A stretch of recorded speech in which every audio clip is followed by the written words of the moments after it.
When you came to Christ, you were circumcised, but not by a physical procedure.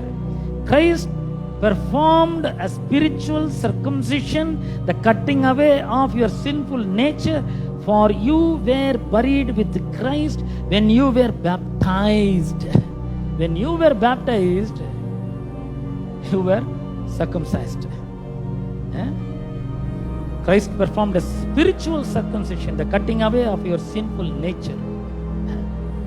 பழைய உடன்படிக்கையில cutting away of the skin, நுனித்தோல் விருத்த சேதனம் பண்ணப்படுது. உடன்படிக்கையின் மனுஷனுக்கு அதுதான் அடையாளம், மாம்சத்துல ஒரு அடையாளம் கொடுக்கப்படுது.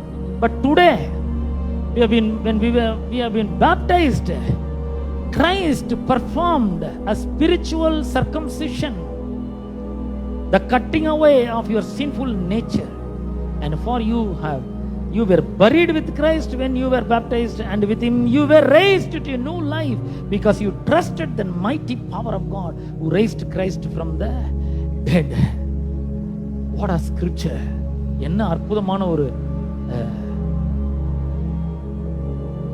கடவுளோட வார்த்தை பாருங்க. அல்லாமலும் நீங்கள் கிறிஸ்து பற்றும் விருத்த சேதனத்தினாலே மாம்சத்துக்குரிய பாவ சரீரத்தை களைந்து விட்டதினால் கையால் செய்யப்படாத விருத்த சேதனத்தை அவருக்குள் பெற்றீர்கள். ஞான ஸ்நானத்திலே அவரோட கூட அடக்கம் பண்ணப்பட்டவர்களாகவும், அதிலே அவரை மரித்தோரிலிருந்து எழுப்பின தேவனுடைய செயலின் மேலுள்ள விசுவாசத்தினாலே அவரோட கூட எழுந்தவர்களாகவும் இருக்கிறீர்கள்.